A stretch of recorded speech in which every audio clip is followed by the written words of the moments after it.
In early 2017, a collection of Pan-African organizations and movements based in Freetown came together to form the Pan-African Coalition, Sierra Leone. Their aim was to host the annual Africa Liberation Day observance and create a basis for more collaborative organizational efforts.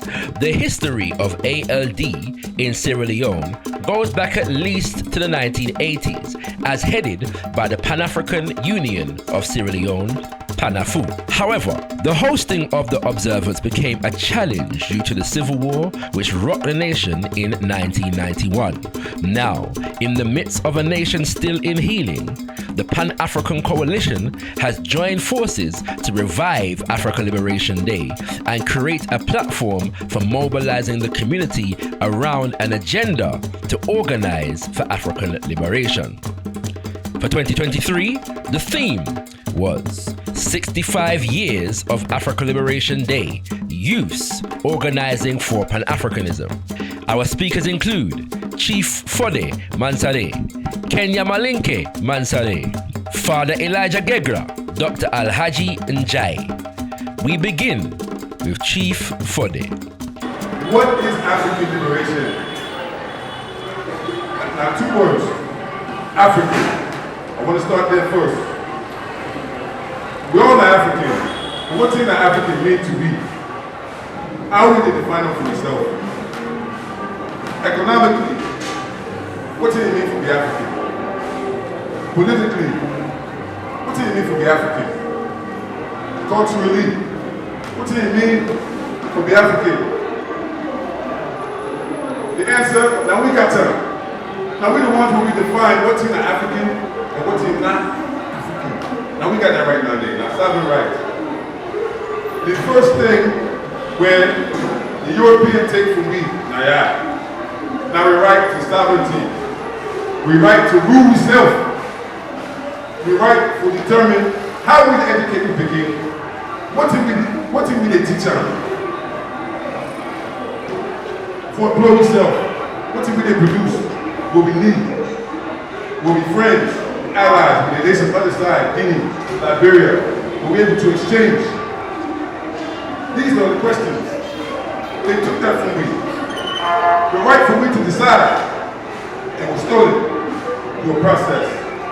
So, just as Brother Mohammed talked before, now 500 years of oppression, slavery, colonialism, and murder we say, and that's just here, my salon. So when we say the African identity, we mean say, no matter what side you did, you're black, you're not African. No matter what thing that you tried, you're not African. No matter what thing that your political party, you're not African.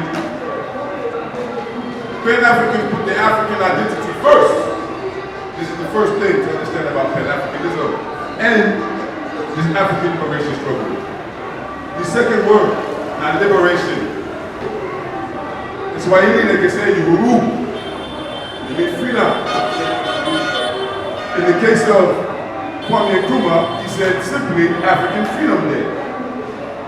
For me, as a Pan-Africanist, I idolize Kwame Nkrumah for a contribution to the African world. When the African liberation movement, the struggle, we lay aside, when does it begin? Where does it begin? Historically.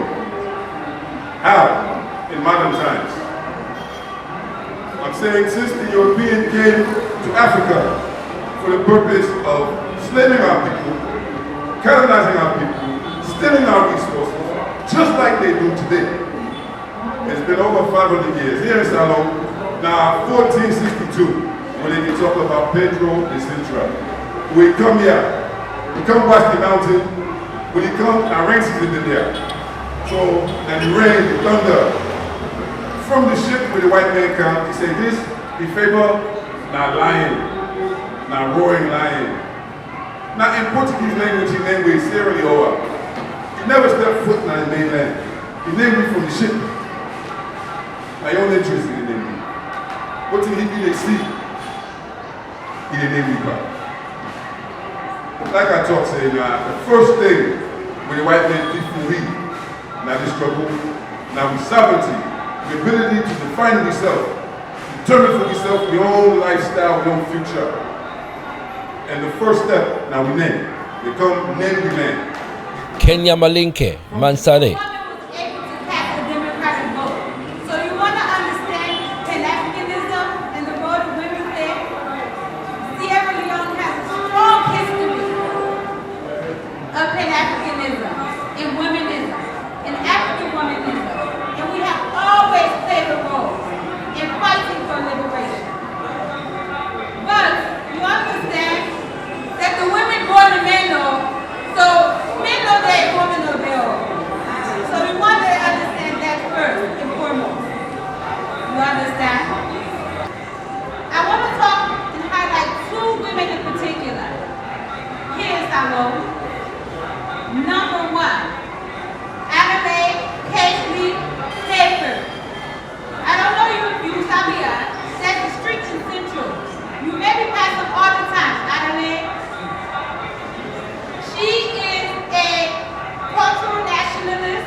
She was a lady president here, just like me. Secondly, she was one of the people who promoted Black pride. You understand how we were talking about don't bleach? Be proud of your heritage. Be proud of being African. So she was one of the ones that made sure that you did not forget you was African and to be proud of it. And this was during colonial time zone. It was pre-independence. So you have to understand the role that she played within. She also advocated African womanhood. She took the teachings that she saw in America. She went to America in 1920, 1923. And she observed boku things that she admired. And she said, you know what? When I come back to Freetown, I give her teach me people there the same way, because they're more progressive than we. This colonialism is holding them down. You understand? They understood that there was still racism in America. But the way that the black men and black women organized themselves in America, they were still able to progress and still fight. You understand? So she come back to Salon and she opened a girls' school. And her girls' school was one of the first.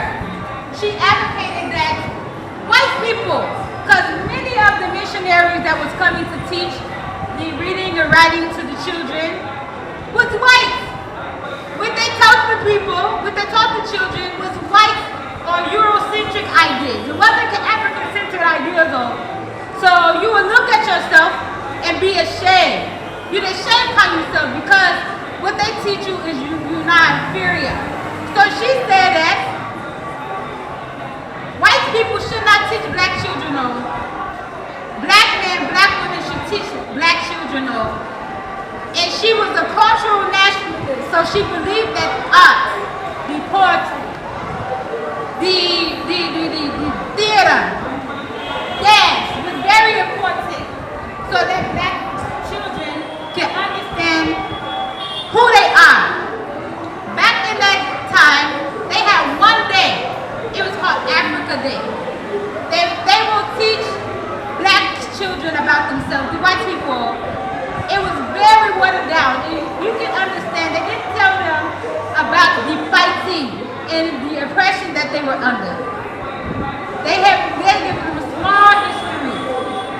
So, you understand that she wanted to make sure that black children was very proud of themselves. So she advocated black principals, black headmasters, and black teachers to teach black children. And she was real big with the arts and theater. So I see my sister, Queen Eve, we say Queen Eve, doing the poetry. It's very, very important that she's doing that because it's sensitizing the young children and the adults about who we are as a people and giving us black pride. So I wanted to highlight her a little. The second woman I want to highlight is Constance Cummings John. Father Elijah Gegra. When people they talk, it's not opposing as some people they want certain better or different lifestyle or different system for themselves. A Pan-Africanist now people that we don't think over and over about the problem we will all Nepal and how we will come out of it. At this point also, I can always I want to make a reference to one gentleman with among we every year, you know, say to begin with, nothing other way Africa might will take ownership of. When I don't realize that, nothing other way we will take ownership of. We say this is a we nothing. You get good footballer today, the best talent this have been played. If they say, but let Manchester come by and let go. Because you're not a mortal man, you're not for entertaining at all. Thank you. I'm so serious with serious. But we feel say it's better. One man there, every year, they organize some science excursion. You understand? For teach small picking the African picking and an African setting about basic science. I will point out later, which are they trying to make this reference to this person? We, who in Africa, will not even know what we need for empower ourselves. For them who say, yeah, me now a man. What in come with man, will not sabia. We can blame ourselves. You can blame the leadership because the leadership and we all come on at the same background. But the thing is, this whole day part, my design.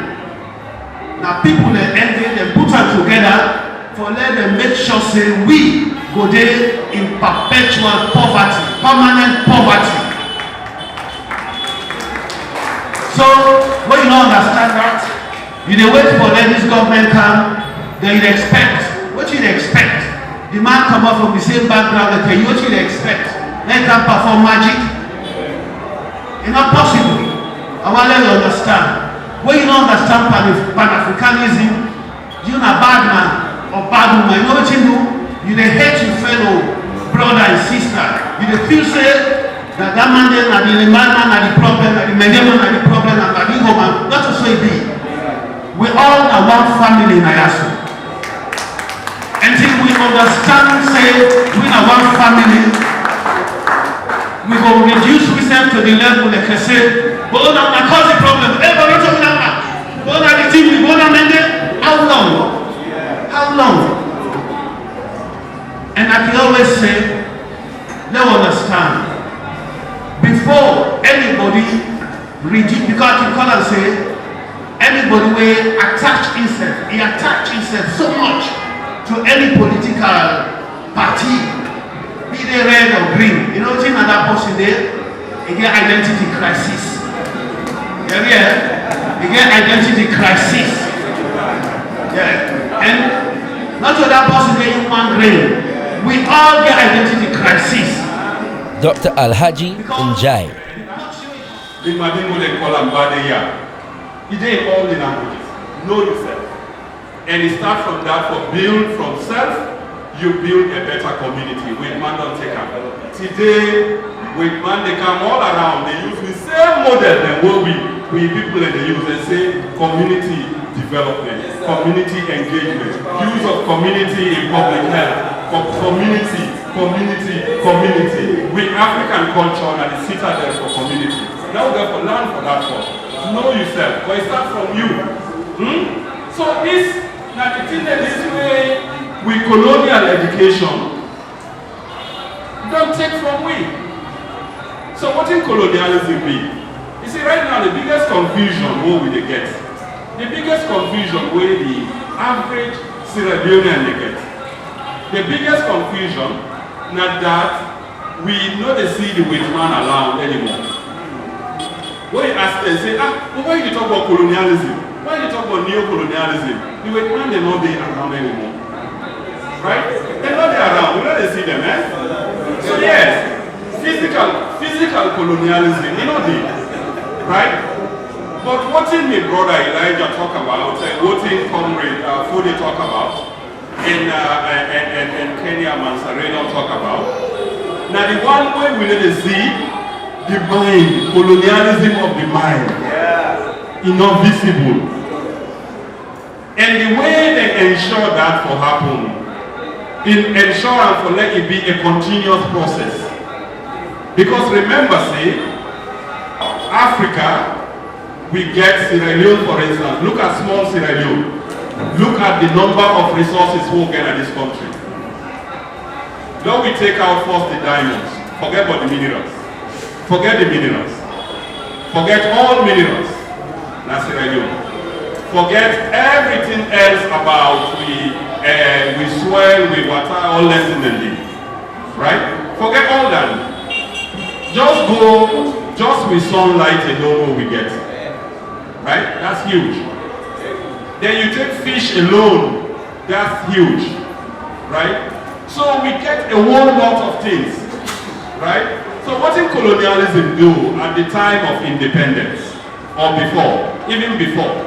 When somebody they talk about colonialism, therefore no say. Colonialism lasted for over 150 years. It lasted for over 150 years. It means me they can a house. I can a house today. Today from this 10 years today, take 150 years I then a host. And they tell you voting for do, voting for it, voting for where, voting for land, and voting for believing. COVID-19. How long COVID-19 lasts with me? How long? About 2 years. When they begin say, "Oh, wear mask," how damn been feel? So imagine say, we begin change with lifestyle for wear masks and do this now for 150 years. You language where you been talk, you been sabi. You maintain, you know everything about plants, you know everything about medicine, even Ebola can hit you, you know everything how for cure that Ebola, all that in there, you for push them aside. This is what every society we colonize do. It's replacement of everything what you know with the new. This now we don't bring calm. Check out the ALD Sierra Leone playlist to hear more from our speakers and stay tuned for future ALD observances in Sierra Leone.